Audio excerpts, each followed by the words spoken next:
Welcome to Senior Bitches, where we celebrate fabulous women over 55 years of age and all the magic they are bringing to the universe. Today, I am thrilled to be interviewing somebody I consider the OG of almost everything, the magnificent Jeanne Beker. Welcome to Senior Bitches, you badass bitch. I don't know. I don't like to be called a bitch, but fine, I'll play along. It's in a good way. It's in a good way. It's ironic. It's ironic. I just wanted to do like a quick recap of you, because if I did your whole bio, it would take me 27 or 28 days. It really is that, it's that formidable. You are just incredible. So you served as a host, curator, producer for two of the most culturally provocative and important TV shows, I believe. The New Music from 1979 to 1985. Fashion Television from 1985 to 2012. And you also co-hosted with J.D. Roberts, who's on Fox News right now with the best hair ever. Have you ever seen better hair? John Roberts. Well, yeah, I don't know. I sort of miss the old mullet. That mullet was amazing. And you completely changed the way that medium was covered on a global basis. It was like this halcyon period of television that you ruled over, Jeanne, for almost 40 years. And you covered everything in a completely different way. So you went in and you tied music and fashion to the zeitgeist, to culture, to our lives. You broke the fourth wall and gave us unprecedented access to these industries. And it was revolutionary. And not only were you a maverick, you continue to be a maverick, but you had a seat at the table with these conversations, these cultural inflections, but you were also running the show like over 40 years ago as a woman. That is just incredible that you did that. Just incredible. Well, what do you mean by running the show? Well, I think that when you were in some of these situations, like you had obviously a hugely strong presence on that show. You weren't just part of the conversation, you were directing it, you were instrumental in it. It was really, I'd never seen that before. Well, I guess the best part of the whole experience of having been involved with those two sort of legendary trailblazing shows was that it was a time when this hot little station called City TV, run by the visionary media genius Moses Neimer, he let us take the ball and run with it. So we didn't really know what we were doing. We were kind of making it up as we went along. So there were no rules at all. That kind of television hadn't been done either initially with the music. I mean, our show predated MTV, started in 1979. No one was, going on the road with rock stars back then or into their hotel rooms or behind the scenes into the studios in the way that we did. And then with the fashion scene as well, no one was covering it. So we just got to really do a lot of smash and grab stuff. And I don't want to say, I was hardly even produced. I mean, it wasn't like I was overproduced, that's for sure. No one was telling me what questions to ask. No one was really even in the field with me for the most part. I mean, in later years when the station, sort of got more money, then once in a while we'd have field producers with us. But for the most part, it was me and a cameraman, and that was it. And it was kind of the Wild West. So I was just so lucky to be, in that time, at that place, prepared to a certain degree, because I had, before I had started at City TV in 1979, I had worked at the CBC radio for 3 years in St. John's Land, and now for something completely different, that from 75 to 78. And then 1978, when I moved back to Toronto, I got a gig with Chum Radio, which was a great top 40 station, and I was their good news girl. And that year, Chum Radio bought this funky little TV station called City TV. That actually Dan Aykroyd was the station announcer. Oh my God! For City TV back in the day when that station first started, like in the sort of mid 70s. So when by the time I got there in 1979, it was incredible because Chum took over City and they decided to inject some of their personalities, to cross promote some of their personalities. So JD, now John Roberts, was one of the boss jocks, DJs. So they picked him, and I was the good news girl at Shum Radio. So they thought, okay, you're cute, your voice is young sounding, we'll send you over to the TV end of things too. And then that's how it started. We were, kind of video virgins. I mean, I'd been an actress from a fairly young age. I started acting professionally at the age of 16, but I had never really been on camera as myself. So that was great, but they just allowed me to, live and learn and just do whatever basically I wanted to do. We got very little direction, and it was great because we really got to blaze some trails. Well, you did. It was such a different time in television. And it leads me back because I've done a deep dive into your career and your interviews, and it sort of seems like you've never skipped a beat. And so before we get into your magic carpet ride of a career, I wanted to talk about your parents, because as a viewer and fan of your confidence and your swagger is palpable. I can feel it. And as a woman, I love it and I relate to it. And it gives us permission to own that, our brain and our uniqueness. And it really is, it was trailblazing for a lot of us, in Canada, growing up watching you. It really, it gave me the confidence to use my voice, good, bad, or indifferent. It was important to be able to do that. But I think of your history and where you come from, and your parents are Holocaust survivors, which is such a profound and formidable experience. And I'm so curious, how did they influence your narrative and your confidence in your career? Because I've also got a little article I pulled up about your mom, but it was obviously had a huge, huge influence on you. Oh, no question. I mean, they were survivors, and I was very conscious of that from a very young age, because they were the type of Holocaust survivors that spoke about their experiences, as horrific as their experiences were, incessantly. Oh. Or it was almost kind of accepted to go to a shrink or a psychiatrist. There was a kind of a stigma attached to that. So they would just talk among themselves or with some of their friends who had also survived the horrors of the war. And I was constantly being exposed to these war stories. So much so, I remember, being a 4 or 5-year-old kid hiding under the bed because I didn't want to hear war stories. It's like, after dinner, it was like, okay, now it's time for the war stories. La, la, la. I really didn't want to hear them. However, there's no question that all that made me who I am. And I felt that I couldn't just have, a good life or a great life. It was up to me to have an absolutely fabulous life, because I had to make up for all that my parents had missed out on. Their youth was kind of nipped in the bud, and the war broke out when they were just, really young adults. Or my mother was like about 18 years old. My father was a few years older, but it was really, it was horrible that their lives were cut short in that way. And it took them several years to really, stand again on their own feet and really embrace life in a very positive light. So I, always figured, boy, if my parents went through that, I could get through anything. And I felt I owed it to them to make up for all the things that they never got to do. That's amazing. So you didn't feel like they didn't instill fear. Were they super protective of you? No, they were very protective of me, yeah. But they did let me go. I mean, they did let me go. Like, I remember when I first moved to New York at the age of 19. It was the first time I moved out of the house. I wanted to go to acting school, and it was, for my mom, it was like her little genie. I was the baby of the family. I have one older sister. I was flying the nest, and she was really not happy about it and really freaked out. But they also knew that I really wanted to pursue my acting dreams, and that was always something that they always taught us to do: pursue your dreams and dream big at that. And my father's motto was always, don't be afraid and never give up. That's what really got him through the war. So with that, in mind all the time, I told him I'm going to New York to study acting. I'd worked all that summer. I worked at a flower shop, typing funeral bills, and it was a really creepy. Oh, great.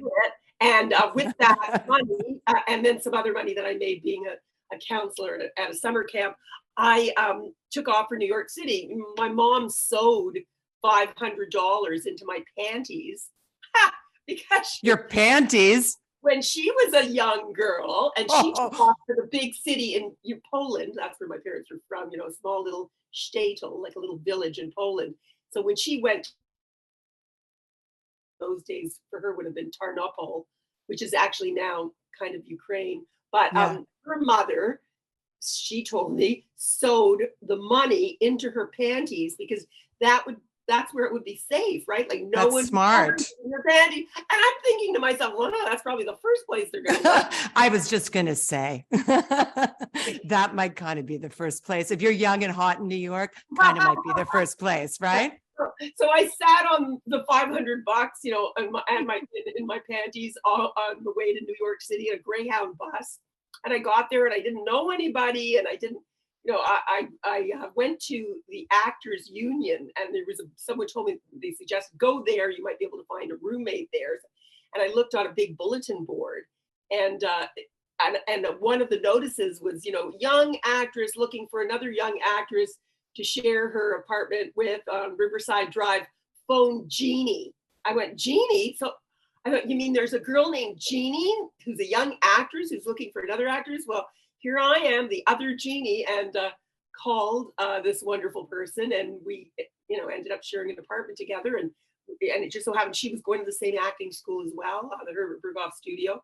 Anyway, it was an incredible ride, and it was great. My parents, I'm sure, were freaked out the whole time because, my parents lost their entire families in the war. Like everyone was murdered. They had nobody, but us, now, but their kids. So to let us really fly the coop was not easy. That's incredible, because I know a lot of kids or people who grew up in that way, and their parents were so fearful. It sort of restricted, what they could do. And I found this article from 2012 that you wrote for the Toronto Star. I'm sure you remember every word, but it's really a love letter to your mom and your daughters. And I love the first line of it, circling back to your mom. You say, I've been looking at my hands a lot lately, studying them the same way I used to study my mother's when I was little. How amazed am I how much of my mother I can see in my own hands. I thought that was so beautiful that you wrote that. And you go on to talk about your mom, her style and her elegance, and how her nails, her manicure that she would get, and her sense of style that you grew up with, that you saw, which is so cool that segued into a part of your career. You could bring that with you. Yeah, but I had no idea. I had no aspirations to be in the world of fashion, like not at all. I wanted to be on. I had studied mime in Paris for a while. Like I was really into the theater. Of course, the dramatics that go on in the fashion world are, pretty paralleled. So, that definitely intrigued me. But I developed a love of fashion, I guess, because my mom made all our clothes and made her own clothes, or for special occasions she had a wonderful German dressmaker that made some stuff for her, but she would subscribe to Vogue and Harper's Bazaar, and we didn't really have very much money, so she could never afford those designer labels. And I just remember poring over the pages of those glossies, dreaming about these incredible creations and scheming of how we could get them. And then on Saturdays, we'd go to this fabric store in Toronto called Stitsky's. And my mom got an old Brothers sewing machine, and we would buy patterns, and my mom would adapt them a bit. And my sister and I had like the coolest clothes because my mom, she was a wonderful craftswoman, and she used to crochet a lot. I know it's very on trend now, but I remember I had like a little crochet kind of jumpsuit with hot pants and all. Incredible pieces. I mean, I wish I would have added my appetite for fashion. And even my dad was, he certainly wasn't any kind of a clothes horse, but he always used to tell me that the first thing that people would judge you on, whether that's right or wrong, is what you were wearing. That was the first image that they saw. Yeah, my mother was like that too. We used to go to the fabric store, and she'd pick out all the great fabrics, down by Willy Wonderful. You remember that store? We'd get our wardrobe. She could probably buy our whole summer wardrobe for $10. And we would go home, and she would get the patterns, and she would sew these super, super cute clothes. And in this article, you talk about these beautiful outfits that your mom made you. And correct me if I'm wrong, but did it say you got married in 1975 and she made your wedding dress? Is that true? I got married in 1975 for the first time. I know. the first Yeah. I designed my wedding dress, and it was kind of inspired by Maggie Trudeau, right? Margaret Trudeau had this wonderful wedding dress that I think was handmade as well when she married Pierre. Pierre And Trudeau. it had a hood, and I thought that was so cool. So this little jacket that I had that went over my wedding gown, it had a little satin-lined hood. It was quite beautiful. And for that dress, my mother didn't make it herself. We got her German dressmaker. Oh, for your first wedding. For your first wedding. For my first wedding. And my second wedding, I eloped. Okay, smart. I've only had one wedding, one, and I might keep it at that. So you changed the weather significantly around aspects of our culture. We touched on this, music and fashion, which is probably two of the most misogynist professions I can think of, male dominated, especially, except perhaps for the models. So what was it like being a young woman in that rock and roll environment you came up through? Was your gender an advantage, a disadvantage? Was it kind of neutralized? Like, how did you feel? Yeah, Mary Jo, it's very hard for me, honestly. And I'm writing a book now.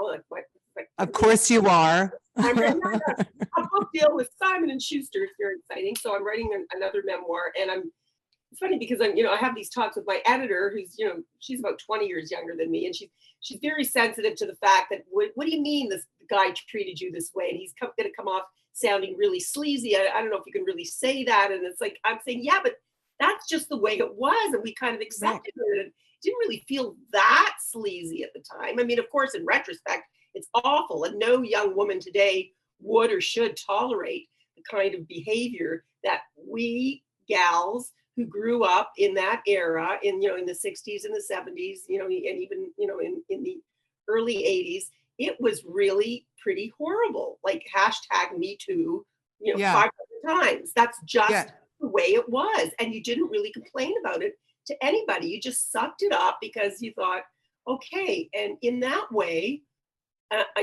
this sounds so horrible, and I hope that young women, don't listen to this and go, oh, she really was a sellout or something. I certainly did not sleep my way to the top. That I was very, very few. I wish I could have. Few. Okay. More, yeah, that would have been more correct. However, it was an advantage sometimes to use your charm, your cuteness, your sexiness, your good looks to your advantage if you could. But when push came to shove, it dark. So yeah, and there I was in the world of music. So say from 1979 to 1985. Like Keith Richards, who, by the way, I saw your picture with Keith Richards. I just saw him at Willie Nelson's 90th birthday party at the Hollywood Bowl. He came on stage. I lost my shit. I was just like, I worship that man. And I saw this super cute, hot picture of the two of you just before his aging went really south. What a picture. What a picture. Man, he is such a sweet man. Oh, and I adore him. I met him, that I interviewed him back in the sort of the early to mid 80s. He was very happily married to Patty Hansen and adores her, right? Loved her. And he never came on to me, not one iota. I mean, you might have seen a picture with his arm around me, but no, that was very good. But there were others, who shall remain nameless, except in your book.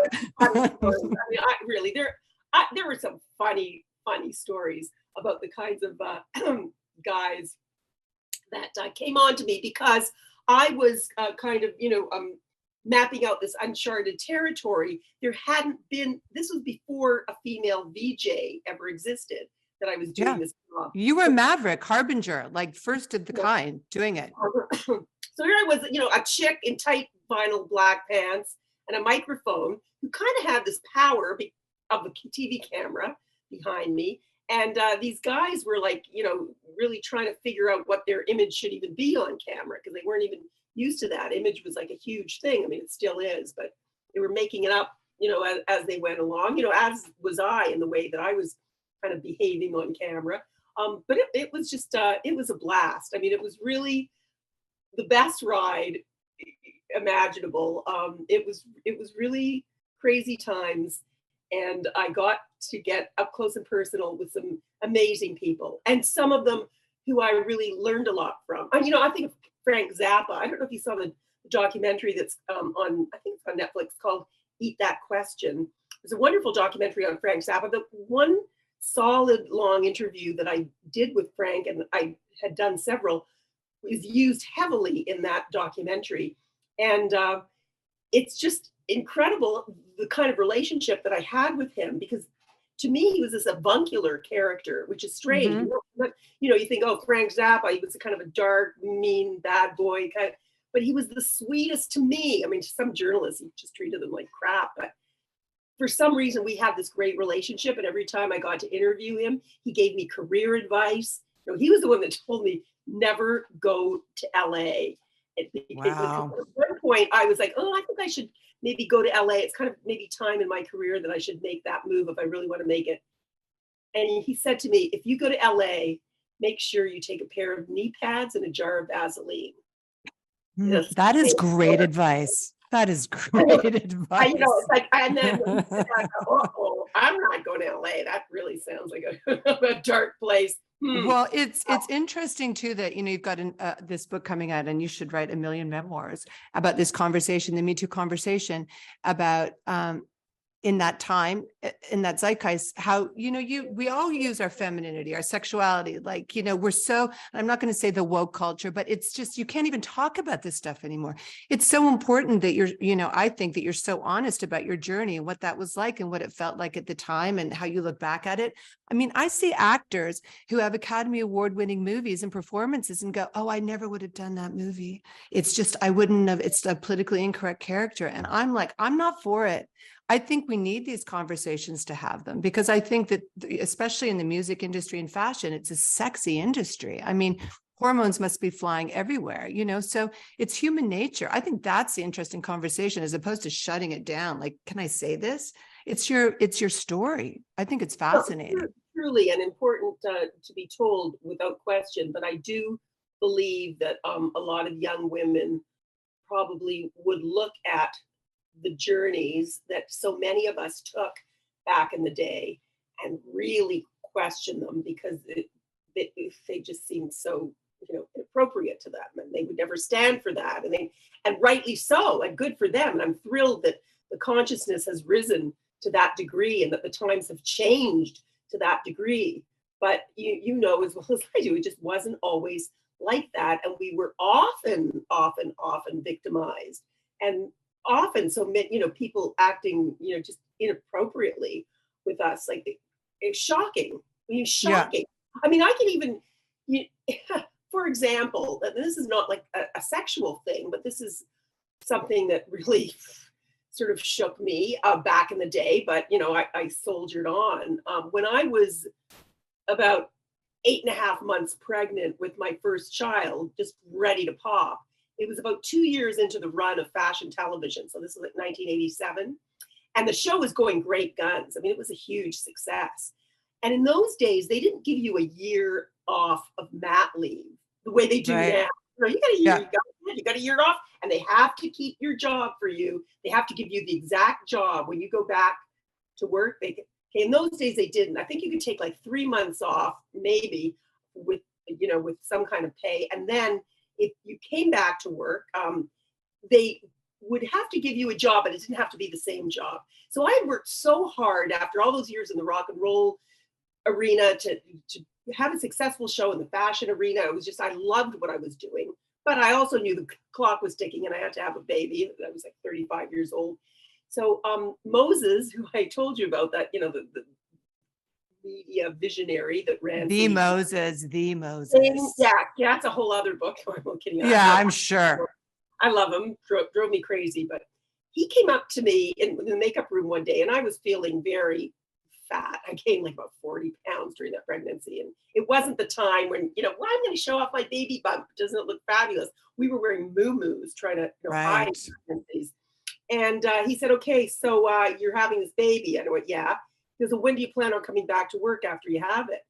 I went, "Well, I don't know, Moses. I haven't really thought of it." He says, "Because there's a lineup of 20-year-old girls standing outside my office door just waiting for your job." And I'm like, well, I was so indignant. Like, what? I'm not going to be replaced by some 20-year-old girl. I said, well, don't you worry, Moses. I'll be back in a couple of weeks. Sure enough, God. came back to work in a couple of weeks and Yeah. did the same thing with baby number 2 years later.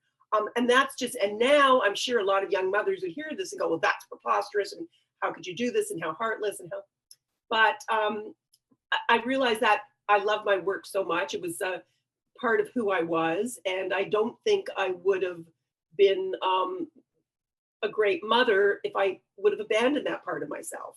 Right. And in those days, and even in these days, I really don't think you can put that stuff on hold for No, that I don't long. think so. I think that that's just like what life is. It's the industry, the television industry, fashion industry is so competitive. Like it's kind of step aside. Like there's like a million people behind you. You have to protect that part of yourself and your career. And so when you look back at the girl you were 30 or 40 years ago, starting your magic carpet ride, as you speak of it, when you look back at her, how do you see her? Do you see her in a different light, sort of in the rearview mirror, like have compassion for her? Are you so fucking proud of her, of what she did? Like, how do you view her?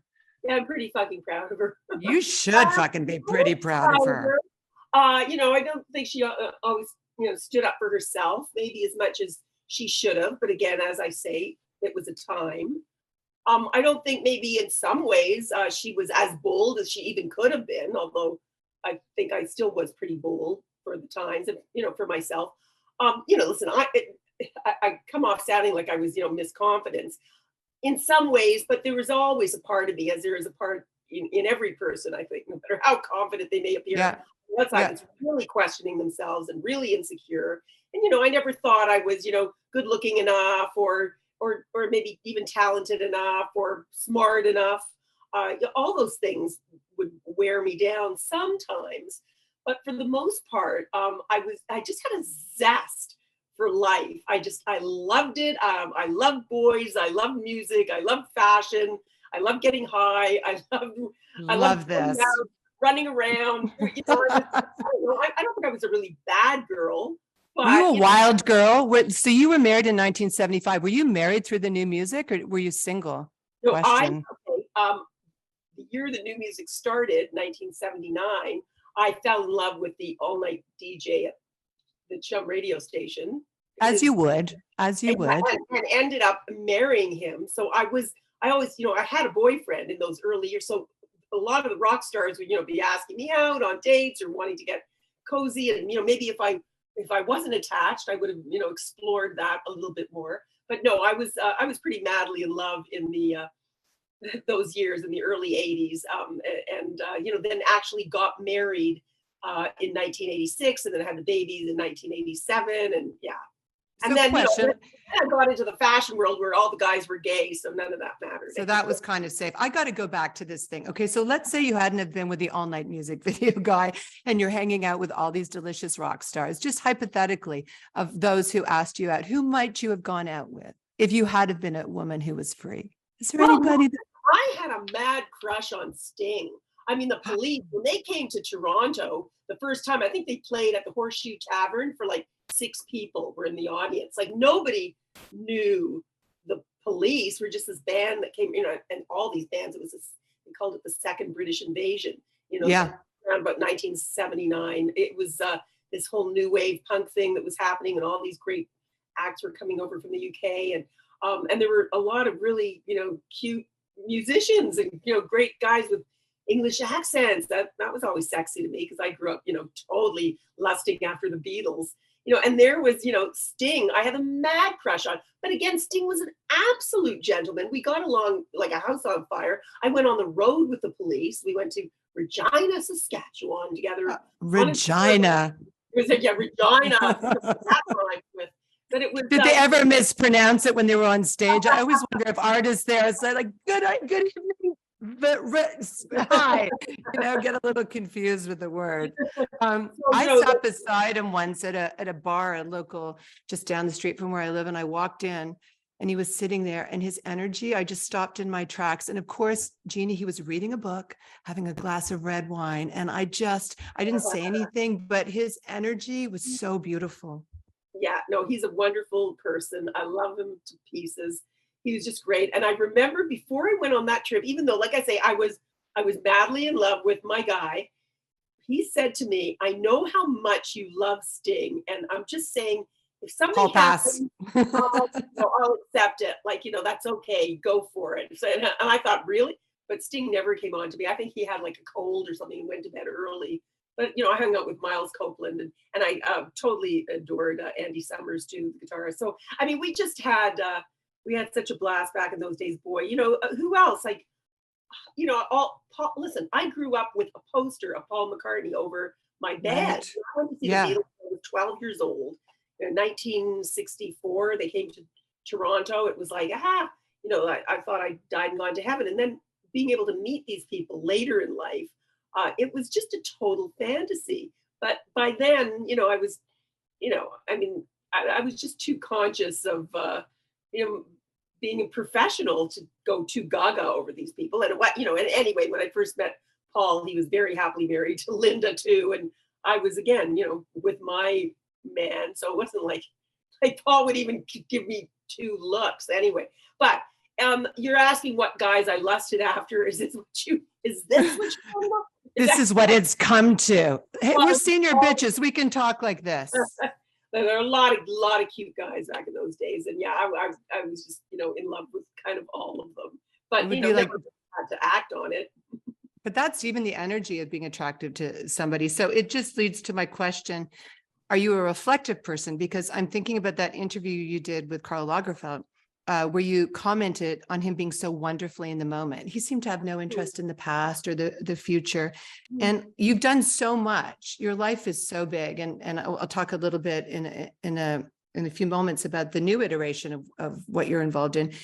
Are you reflective? Like, do you look back at all this stuff, or are you very much a moving forward person? I look back. I look back. I love nostalgia. I'm very sentimental about stuff. I always look back to better understand where I've come from and to plot and plan where I'm going.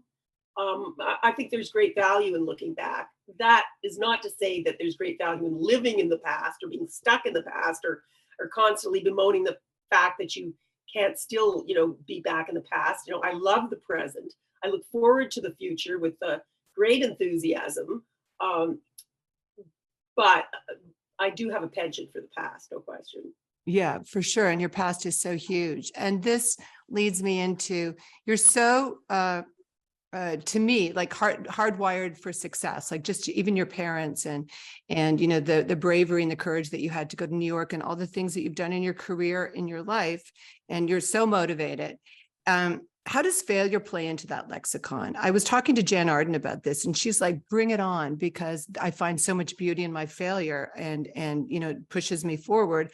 And I think specifically of your marriage. And I remember reading at the time about, your sadness around it. You were very open about it. And I went through a little bit of a divorce myself that was played out in the press, that the media angle, and you had that too, really exacerbated it. And so when you look back at your marriage and how do you feel about that decades later? Because they're big. I would say, I blamed myself incredibly when my marriage first blew up because, my husband just really told me one day that he was leaving me. And for me, seriously, I know this sounds crazy, but it was out of the blue. I thought I was madly in love with him. I thought my life is so great. I've got these two gorgeous little girls. I've got this gorgeous husband. We've got two homes, the city house and the country cottage, and two cars and two boats and two cats. Everything. Was and the gig, great. But anyway, one day, I kid you not, he just said, I don't want to be married anymore. It's like, what? No, I just don't desire the relationship, and I love you, but I'm not in love with you. And so I just don't want to be married. And I said, well, you must be having an affair. And of course, no, I wish I was having an affair. It would make it easier for you to hate me. That's what he said. Mine was having an affair. Yours wasn't? Well, he said he wasn't, but I Right. found out months after he left me that he had been having an affair for 3.5 years, unbeknownst to me. Anyway, I don't want to dwell too much on the past. No, Whatever. no, no. But I'm saying, yeah, part of your I won't go story. into the details of how it played out, but when I did, because so for the first 6 months that he left me, and I thought, like, what the, how could this happen? Like I love this guy, and I was just trying. No, yes, I have this busy life and this, crazy career, but I poured so much of myself into, the family. I thought, like, every weekend we were at the cottage, no matter where in the world I was.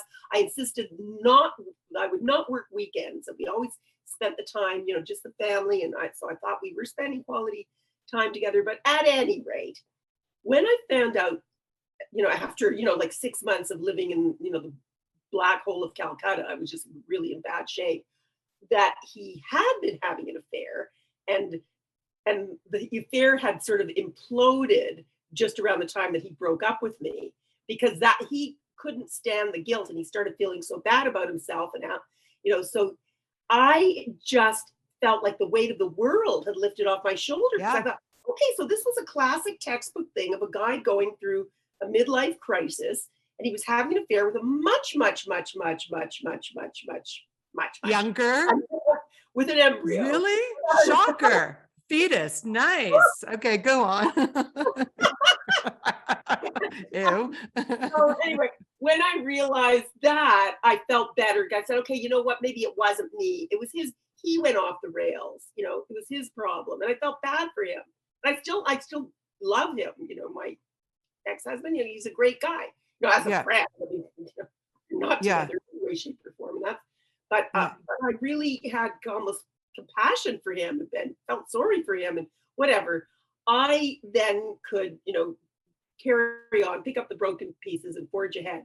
So that was okay. I just, there was a time, yes, that I felt that victimized, but certainly I did feel like a failure for those 6 months, because I thought it was all my fault, because he told me, well, it was you weren't there for me enough, or you were this or that.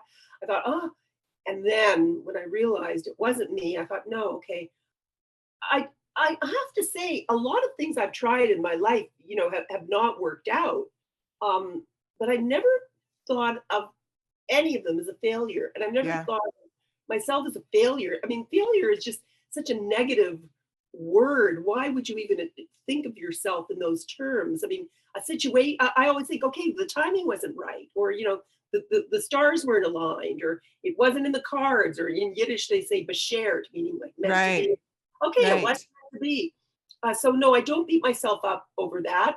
I as long as I know that I've given something my all, that's all we can do. We can just try our best. And if we really feel that we have tried our best, how can we think of ourselves as a failure in any situation?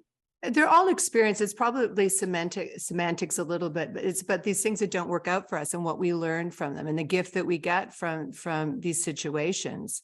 So yeah, no, I don't look at my marriage as a failure. It was the greatest giving card I've ever had. It's taught me so many things about myself and my resilience, and so I wouldn't take it back for a second. I'm not going to get married again, but well, I can never say never. Who knows? It might happen. Never say never. It might happen. And, so I just remember it stuck in my brain years ago when I read that about you. It made me love you more, because it was like, oh my God, because you present as superhuman sometimes. And then it's like, oh, there was this sorrow that she experienced. We can all relate to that. And then now, because I follow your Instagram, I'm a bit obsessed with it. And your super hot, super cute boyfriend, is it Ian? Is that how you put Ian? Yes. You too, like all the, you're like at pubs and restaurants and hot tubs and gallivanting across the city and the country. I'm like, oh, I want that. Yeah. You guys look. I read that you met in 2015, love at first sight, something. It jumps off walked into my life. I'm sure I met him 2 weeks after my mom died. And my mom, bless her, lived to 94. And she always said she was just really hanging in those last few years. She had Parkinson's, and it wasn't easy for her. And for you. So, she said, I'm hanging in because I want you to meet someone. Why aren't, I don't understand why you can't find another husband. And I don't want you to be alone. And she felt so bad for me. And I went, Mom, don't worry. If it's meant to be, it's meant to be. If not, she was just so stressed about it. And then she finally died. And then 2 weeks later, this incredible guy walked into my life. And That was her gift to you, right? yeah, everything that my mother would have wanted, just a beautiful guy, originally from Scotland, gorgeous head of silver hair. Not that hair is all that important, but He's got a nice head of hair. And he's just a wonderful person, and he's very open, and he's very engaged, and he's very engaging, and he has a real connection with people, and he has the same values as I have. I just, it doesn't get better than that. I think we just enjoy doing the same stuff, and I think we're really honest with each other, and sometimes we drive each other crazy, but hey, that's what a relationship's all about. I've heard. I don't have one. I've heard. But so how did you keep your heart open? How did you do that? Because that's tough. I find it tough. Well, then that, my dear, is exactly what you have to work on. I'm writing a note now. Open the heart. most important thing you can do. Maybe I had to get to now it's not like I didn't have any relationships in between, my second marriage breakup, because that marriage broke up in 1998 and I didn't meet Ian until 2015. So, right. That was like 17 years of just kind of being in other relationships, some of them pretty long, some with wonderful guys sometimes maybe not so much, but I didn't feel it was, this was my soulmate, or, this was the one I was going to run off into the sunset with, until I met Ian. But you just have to be ready for it. Like, how old are you, Mary Jo? 60. Oh, did you like that face I just did? My whole show is senior bitches being authentic to your age, and I didn't so I didn't meet Ian. I just turned 71. I didn't meet Ian until I was 63. So you must be going on, my dear, because you're still, very young. And my great grandmother got married in Poland, in some little village in Poland, got married for the third time when she was 75. Okay. So I'm just telling you that you just never know, but the prerequisite to all this is you must keep an open heart. And well, that's what I'm trying to do. And I'm actually talking to somebody on the phone I haven't met. And we talked for 3 hours last night on the phone, and we laughed, and like, we go from grade 6 humor, that great grade 6 humor you have with somebody you really like, that immature humor, and then to heavy discussions. And we're getting to know each other that way instead of, because I've been on a bit of a dating spree, dating a lot of different men, but I'm really enjoying this because I'm getting to know him. Okay, well, I hope you get to meet him soon, because I have to know what a person smells like. I think that's really, I want to smell them. I feel like, and what, and that it's visceral. You have to, bask in the glow of their presence. Hopefully they do have a light that shines from within, and you'll know it the minute you see them, I'm sure. But I think that's fabulous. And you just, you have to keep and have faith. You just got to have faith that when the stars align, it will happen for you if you really want it to. I think a lot of people think they want a relationship, but they don't really, because they're not really willing to compromise, or especially, the older you get, listen, we harder our ways, right? And I want all the closets in my house. I don't want to have to share them with anybody. And I want, I got very spoiled. I'm living in this big 3-story house by myself, all these years. And it's like, what? Do you have separate bathrooms? Yeah, we do. I mean, there's like the ensuite off the master bedroom, which we obviously share the master bedroom, but Ian uses the guest bathroom. Oh, thank God. That's what I'm saying. Yeah. No, my heart is open. And I actually, for the first time in a long time, I think, you know what? I'm not fucking around with this stuff anymore. I want to meet somebody wonderful. I as my friend said, you got to get in the batter's cage to hit the ball. So I'm going to do it. So you're inspiration to me. I follow your story closely. Now, the next thing that you are inspirational about is, I call this the privilege of aging.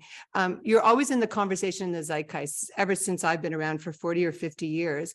And now you're a warrior in a different iteration, one that many women are battling, and that is cancer. So it's the privilege of aging. And one of my greatest friends is going through this right now. And among other things, I was just having cocktails with her last night via Zoom. And watching your journey, and I'm just assuming it's scary and fearful, but you present as pure gratitude and joy. Like it emanates off you when you are talking about your experience, and it is palpable. And I'm sure there's a lot of stuff going on behind it, but the way you are going through this that we see, is pure gratitude. It's Well, really quite something. wouldn't you be grateful if if you found out that you had this, dreaded cancer, which, the scariest word just about in the English language, which it Yeah, shouldn't be, but it is. yeah, Uh, and then your doctor is telling you that because you caught it early, it's not only treatable, it's curable.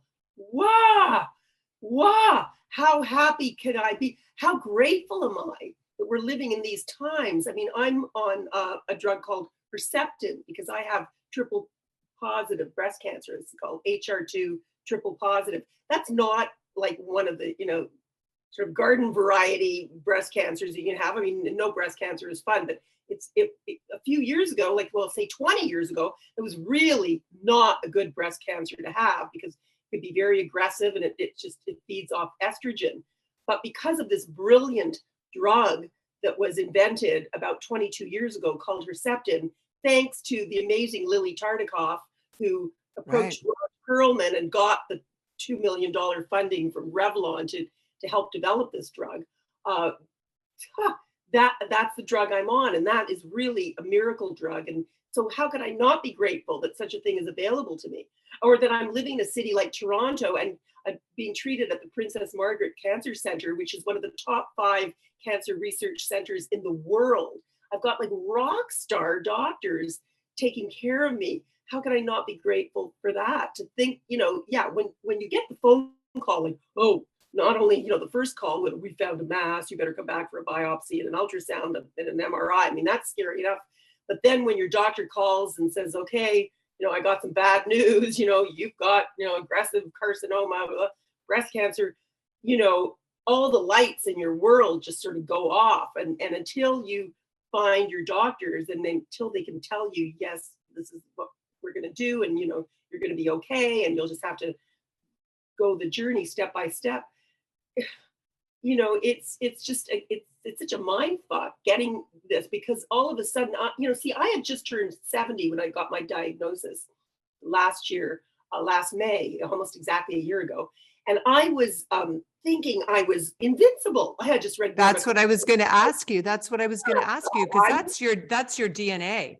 So I was feeling like top of my game, incredibly empowered, and I'm 70, and I'm going to write a book about being empowered with age, and isn't it great? And I'm going, I'm so comfortable in my own skin, and my career is still popping, and I go, huh. And then you get this diagnosis, and for the first time, really, I started to think about my mortality. Right. And even though now, like I'm okay, I'm still in treatment, and will be on this drug, letrozole drug, for the next 5 years. But thank God, hopefully, it's going to keep things under control. We hope, I pray, and I have confidence and faith in my doctors that I'll be okay. But that being said, I do understand now that I am gonna die one day. We all should know that. We all do. We just never think about that. And then you start looking at the hourglass and the sands running through the hourglass, and you start thinking, time might be running out. Like, okay, I'm 70, 71 now. In another less than a decade, I'm going to be 80, and then hopefully 90. And but how long can we expect to live, and how long sometimes do we really want to live? Because I saw what happened to my dear mom towards the end of her life. It was just not. It was not nice. It was not. It was very Parkinson's. It's a horribly debilitating progressive disease. Well, I was talking to my friend about this last night, and she's a very well-known Canadian actress, and I adore her. And we were talking about it, and she started the conversation about, can we just talk about cancer? Can I just talk about it? And do you mind if I talk about death a little too? Because I want to have these conversations. They're important to me. Like, I don't want this to be the elephant in the room. Let's just normalize it a little for me. And I thought, well, that is really, interesting. So she does that, and I listen, and, I think it's super, super important that's what you're doing. You're putting it into but I'm not, but I must say, as much as I'm telling you and confiding in you, but really telling you and admitting that, yes, I do think about that a little bit now. Like, I'm Yeah, not going to be around here forever. Like, maybe I really should take that trip that I've been putting off, or, indulge in this or that, splurge on that, just go, reach out to that person that I've been meaning to get together with, because who knows what's going to happen to me or them in the right. foreseeable future. So, this is really a new attitude that I have about life now and living my life. And every day I open my eyes and I feel my body. And sometimes I got these aches and pains, especially because of this new drug I'm on. But, I step out of bed and it's like, yes, I'm here for another day. I'm here for another day. Because when I first got that diagnosis, and you, of course, think, it's cancer, you hear the word, you think it's a death sentence, which it is not. Please, people, don't be that. I'm trying to eradicate some of the And you fear. are, and you The- are part of that conversation, which is really important. You just have to make up your mind to live in the light. Do not, if anybody around you is negative about anything, get rid of them. Don't listen to Yeah, them. Exactly. Bye bye. Be yeah. positive. Live in the light, and just be grateful for all the incredible things in your life. Because if you start making lists, I mean, you can really go on and on. I'm sure that we're very lucky, as I say, to be living these times. And crappy stuff happens to everybody. That's part of this thing we call life. But you just have to realize, it's a balance. And as long as your attitude, if you can't change the situation, change your mind. Change your Well, mind. that's exactly it. And you might think it's commonplace that people talk about this a lot. They don't. So you create a community when you come out and talk about this. It's connecting and comforting, and the discussions might be a little uncomfortable or fear or whatever around it, but it's so healing. It's really important. It's really healing what you're doing. So you're like a warrior in this realm too. I mean, you really are. So I have one final question for you. I could talk to you for 97 days because Oh my you are God, just, you're just a force. You're just a you're a force. force. Look at you, and you're so gorgeous, and you're like, Oh, no, I'm thrilled to be here, sitting across yeah. the computer I screen. know, two Canadians. I'm loving it. And I am so fascinated in this aspect of our life over 55, because I sort of feel like I'm learning more than I've ever learned in my life. I feel kind of 12 years old. I feel really curious, interested, interesting. And it's a very bittersweet part of life, right? Because we're going to gain, we're going to lose. And it does, there's a punctuation mark on it, and it makes everything more amplified and special. And so I'm fascinated by women like you who are embracing it fully and setting a role model for aging, because we don't want to become invisible, and you are anything but invisible. So I appreciate you spending this time with me today. And I have two final questions for you. And one is, what is the beauty of aging, and what is your motto today, and has it changed? The beauty of aging is getting to know and love yourself more. Hopefully, you better do that. I firmly believe that the older you get, the more yourself you become, and the more you accept yourself, warts and all. And I think that's certainly something that I've found in my life. And on those days when I'm not so happy with myself, I just realize that there's still work to do, and that's great too. I don't want to feel like my work on this planet is done. I mean, you always have to be working on yourself, and so that's a great part of aging, sort of becoming more intimate with yourself, really becoming, your own best friend, and really accepting yourself and applauding yourself, and loving yourself, and realizing that, you've gone through a lot, and you're going to continue to go through who knows what. But you know what? You should sort of, step up to the plate, and give it your all. And I have every confidence that I'm going to keep on doing that. Sometimes it's hard. Some days are tougher than others. But and in terms of the second question was, Your motto. my motto would be my dad's motto: "Don't be afraid, never give up." Oh, I think fear is our biggest enemy. It stops us from doing so much, from everything. It stops us from, it stops us from falling in love. It's the As you opposite said. of love. You know, fear is the opposite of love. You cannot be in fear if you are in a place of love. You can't do both at the same time. So it all comes back to that, right? Yeah, I think it's really important to try your damnedest to overcome any fear that you have about anything, because that's never a positive thing.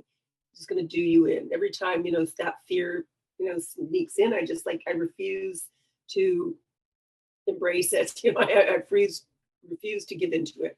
I Um, agree. I and, support your dad. and never You're, give up. You gotta have faith. You gotta have faith. You didn't really George Michael say that? You got to have faith. We'll end it on a rock and roll note. Yeah, just You believe got to that have your faith. angels are out there protecting you. And I think that's what gives me a lot of faith. I really feel that my angels are out there, and they're going to take care of things. Well, you have a lot of us in your corner. You're wonderful. And I look forward to following your journey as always and all the groundbreaking things you do and just keep being you. We love you. So I'm just thrilled that you joined me today for this time. It was super special. Thank you. Oh, thanks, darling. A real pleasure talking with you, Mary Jo. Thanks so much. Thanks so much.